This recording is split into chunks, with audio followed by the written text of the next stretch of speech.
Hey you guys, this is our promo before our main show. I wanted to make you aware that we have an amazing YouTube channel which features some of the great behind the scenes footage from our main podcast, as well as some amazing other new content as well that we've got coming up as well with some of our speakers, some of our amazing, I suppose, influencers and also sports personalities and Olympic athletes from around the world. It's great because you can sit down with a pen and paper.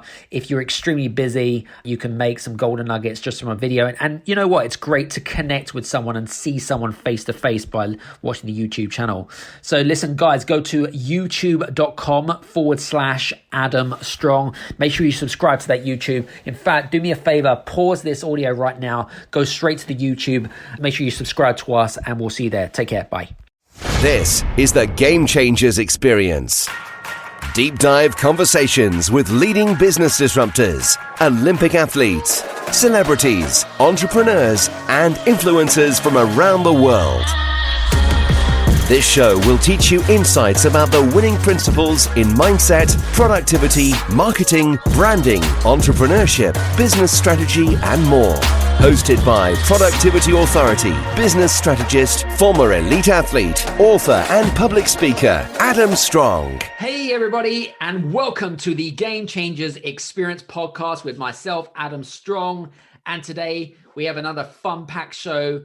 We are joined on the show with Cameron Chalmers. And Cameron is a 400-meter, 4x400 relay sprinter that represents Guernsey as well as Great Britain as well.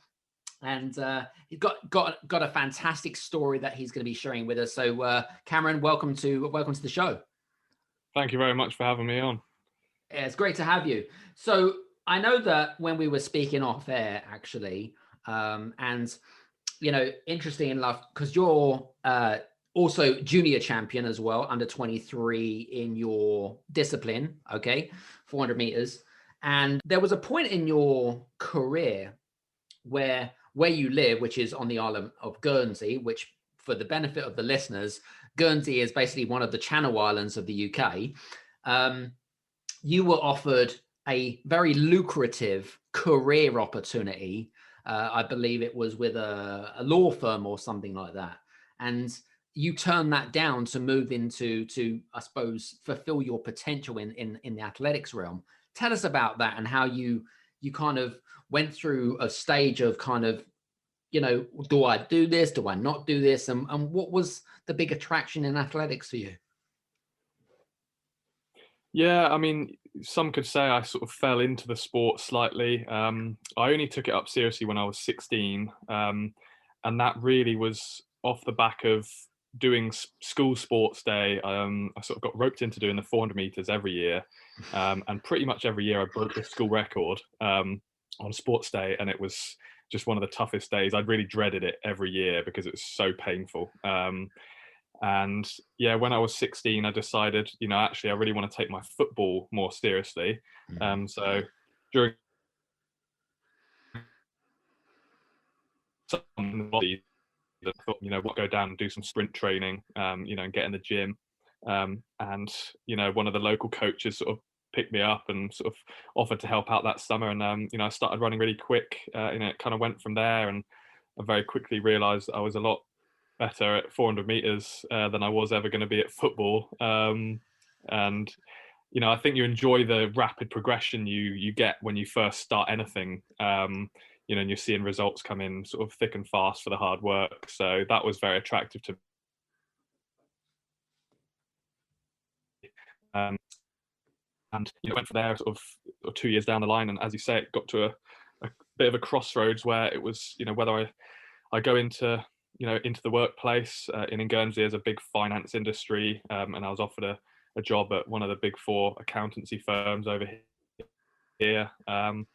And it was a bit of a toss up between doing that, which was obviously you know, had its own attractions for different reasons, or going to the University of Bath to really pursue my athletics and, you know, see how far I can take it. And you know, I'd run quite fast that summer, and I'd got my first Great Britain junior vest. I remember speaking to our parents and a few people and thinking, you get a short little window in your life to really have a go as an athlete. You know, you've got the rest of your life for other things. So yeah, why not go for it? And you know, so glad I did. Nice, very cool.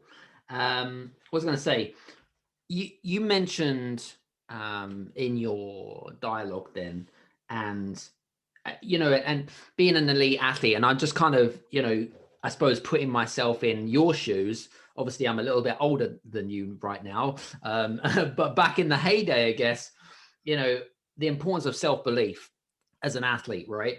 What are some of the rituals and habits have you learned or mastered over the, you know, the, I guess the period of time as you been an athlete and stuff? What is there any rituals or habits that you can share with the audience that you do to create or build up your self-belief levels?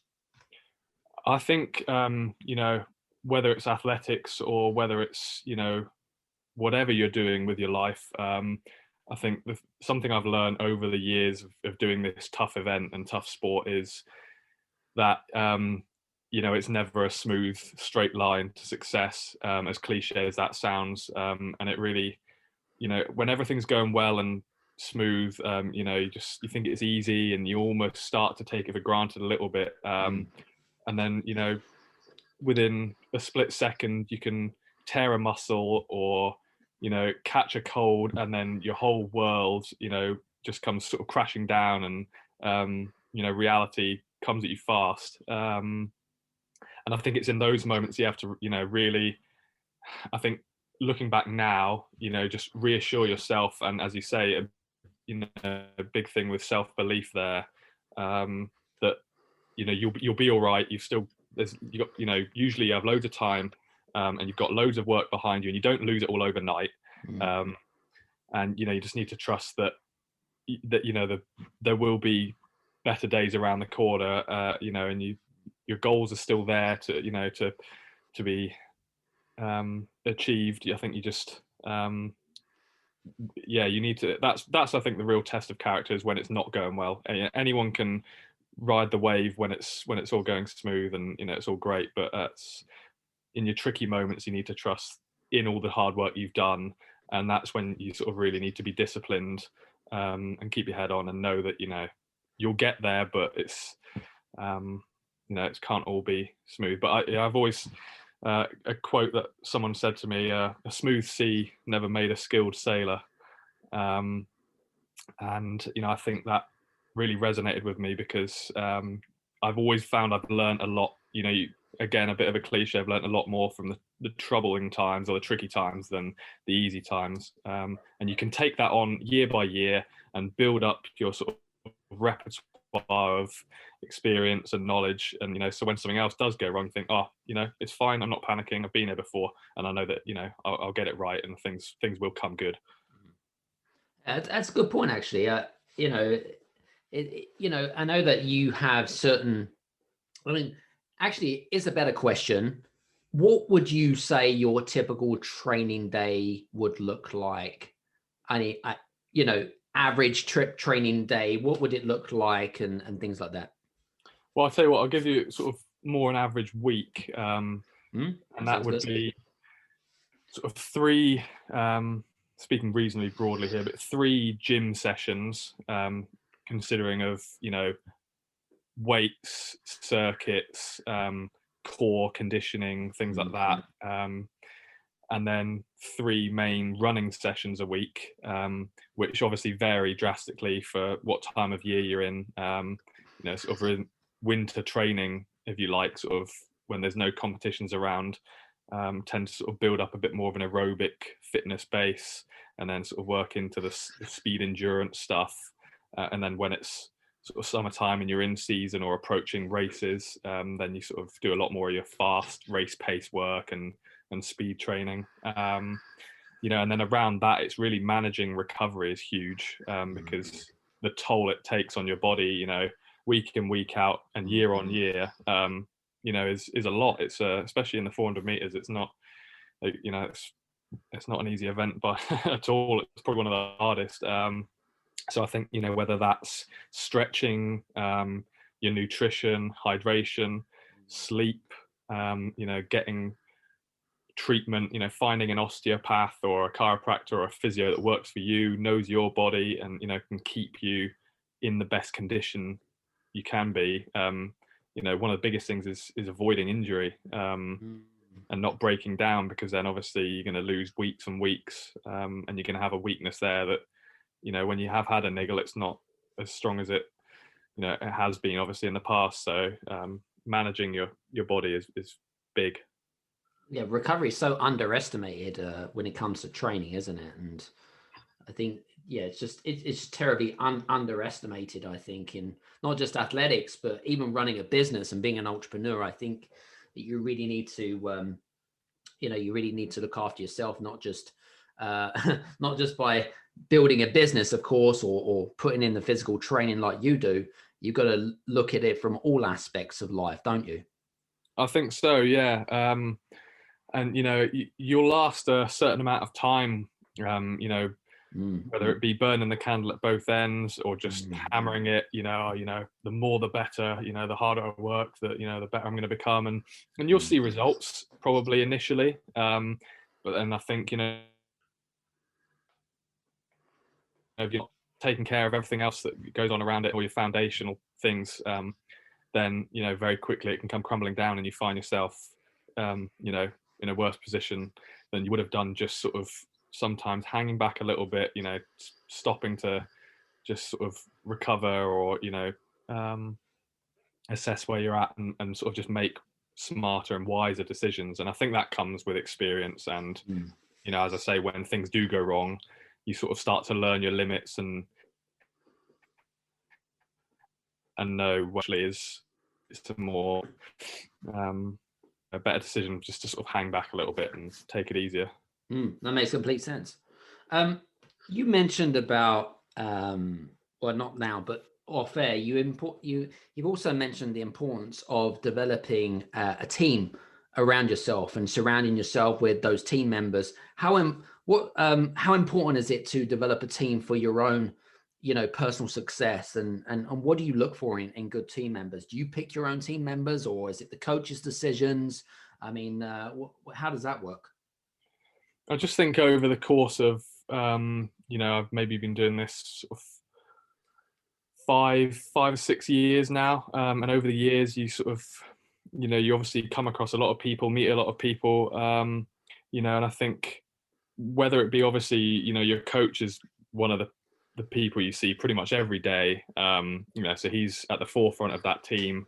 I've got some of my old coaches, they're still very much in my corner, if you like, and happy to offer advice, whether over the phone or I still see some of them, I catch up with them over a coffee here and there, and then it's people like your sort of medical team, that finding like I said, a physio or an osteo or a sort of deep tissue masseuse that really works for you and keeps your body in a good place, and then sponsors who financially keep you sound and allow me to train full time.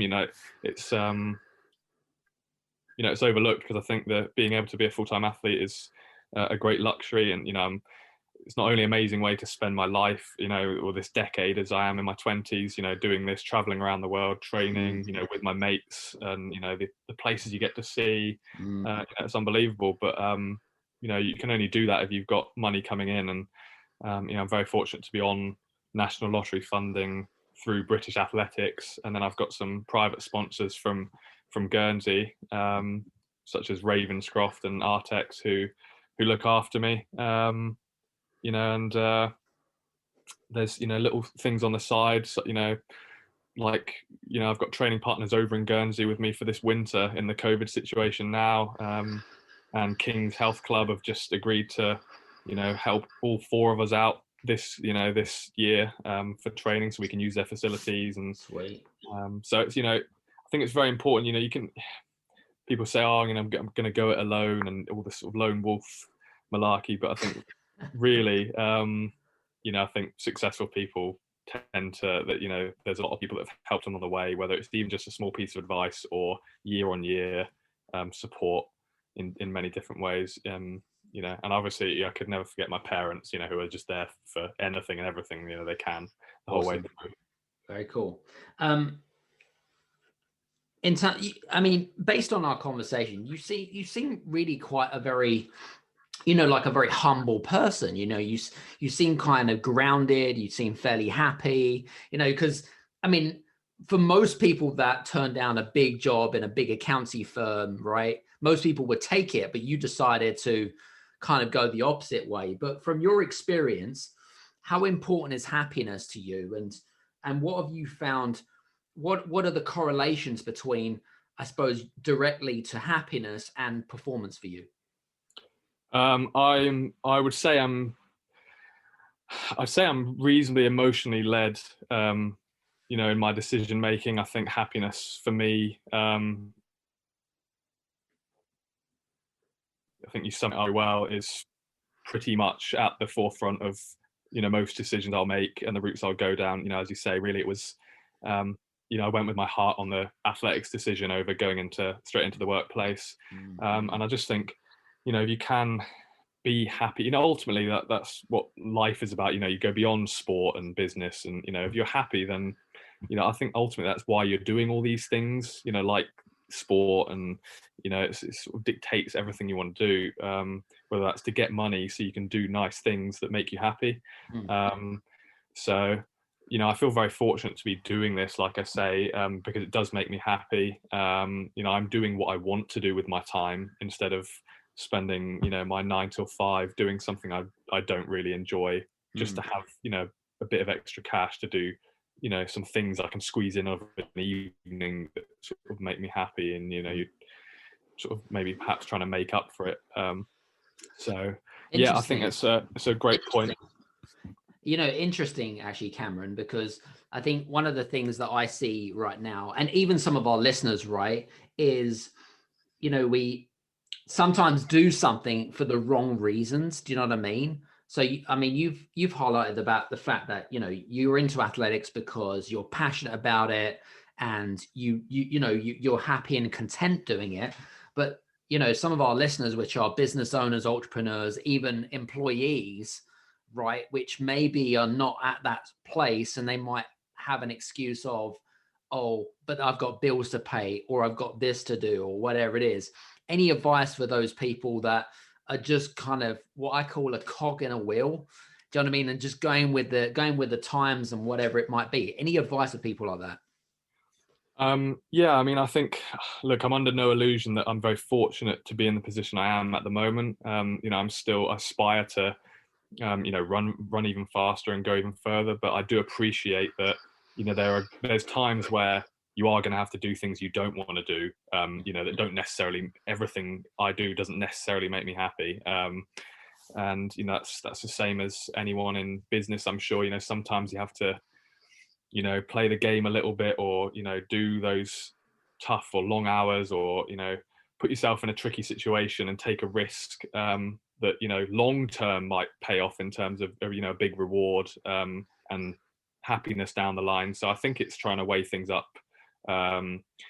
logically and rationally, and sometimes, yeah, you do have to look long term. It can't just, if you go through your life just purely basing every single decision off happiness, then again, it's a little bit the sort of the similar to what we said about just working hard with, blindly having at it. And I think eventually you sort of might come unstuck, because, sometimes you do need to sort of put some perspective on things and, look at the bigger picture. Agreed.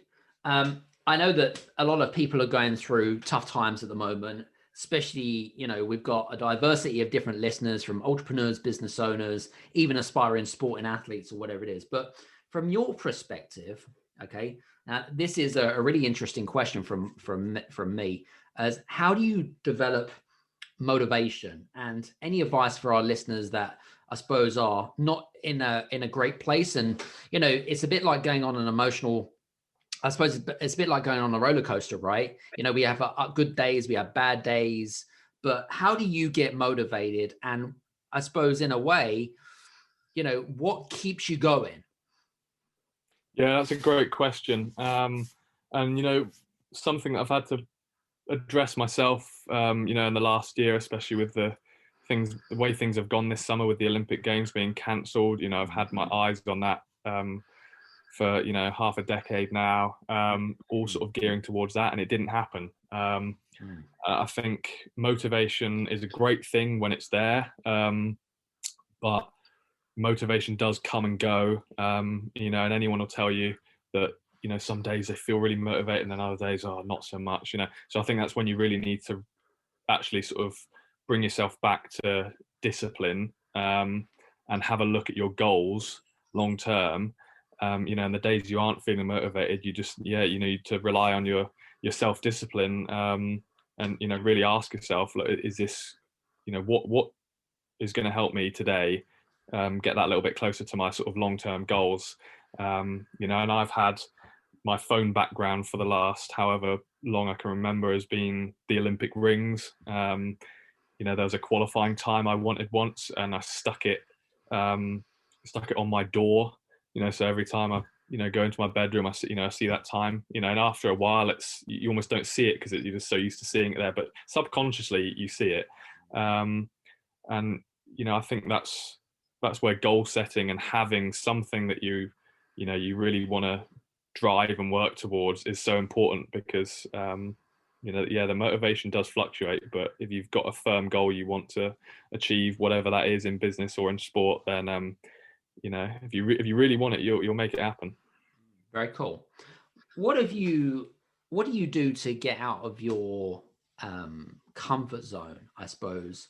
Because, you know, comfort zone can mean so many different things to so many different people, right? But what do you do to get out of your comfort zone? And any advice for some of our listeners that, you know, they like, you know, society these days like to stay in this kind of comfort zone. You know, they don't want to go out of the whole kind of comfort zone. They want to feel safe and secure and whatever it is. But I mean, what do you do to get out of the comfort zone? And any advice for people that you know, that don't want to kind of, I suppose, go into uncharted territory and maybe explore other options? Yeah, it's definitely a challenge, because I think it creeps up on you. I think by the time you realise you're in your comfort zone, you've probably been there for a substantial period of time, because you are so comfortable, and I think it's what most people, you know, sort of crave really, is to feel that way. You know, but it gets to a point where, you know, if you do what you've always done, you'll get what you've always got in some respects. And I think, you know, it's, for me, I like a challenge. You know, I keep a training diary, and I know what times I've run for certain distances and sessions, you know, in the sort of previous years. And I know that, you know, ultimately, if I want to improve and I want to run faster, then I'm going to have to be topping those times, whether it's in the gym, in the weight room, or whether it's on the track sprinting. So, you know, there's sort of small, you know, little personal targets, you know, sort of throughout the months and throughout the year that I have. You know, I want a new personal best in my, you know, my power clean in the gym, you know, or my 300-meter training time, you know, or things like that. You know, and anyone likes trying to beat a high score, or, you know, achieve something they've never done before. And I think you get a real buzz out of that, which, you know, is a far better feeling than comfort. You know, it's just, you've got to work hard to get to that feeling. Yeah, no, definitely. Have you, in terms of, because we have a lot of amazing listeners, what have you found in particular, the correlations between, I suppose, athletics and running a business? I mean, I know that you don't have any experience in running a business, but what do you think are some of the skills and attributes that maybe some of our listeners can take away from you that then they could go away and practice? Yeah, it's I think there's definitely, you know, a good crossover between you know, the skills that make a successful sports person, or just a successful person, you know, in any walk of life really. There's a lot of skills that you do pick up and learn, you know, and you get to meet some very sort of established sort of, you know, people who have done amazing things, and, you know, take a page out of their book. So, you know, I don't pretend to know anything about running a large successful business or anything like that, but you know, I think as you say, about self-belief, was very important, because it's not always going to be a smooth line to success, and thinking long term, and then, yeah, really making it clear what you want to achieve, setting yourself some goals, as basic as this sounds, it's cliche and basic for a reason, because I think, it will ring true. If you keep chipping away at it and you sort of make every day a sort of slight step forward, towards those goals, then you're going to get there eventually. And I think it is just about sticking with it. And if you really want something, I think you will find a way, to achieve it. Yeah. So very cool. It's working that out in each sort of individual circumstance. Absolutely. Now, I know that you've had numerous coaches and mentors, in your career and stuff. And I mean, for me, I see coaching, or a really good coaching is as important as oxygen, But from your perspective, when you look for a coach or a mentor, you go out seeking those, people as such. What do you look for in a good coach in terms of, like, being able to improve yourself and take it to the next level? Yeah, I think often you look at what they've done with other athletes in the past. Whether are they successful? To start with, because I think you want to be around other successful people, and if they've taken a sort of similar athlete to you, or someone in your discipline, to the levels that you aspire to, or they've even done that themselves as an athlete and now they're a coach, then there's that understanding of, well, they know what it takes to get to that level.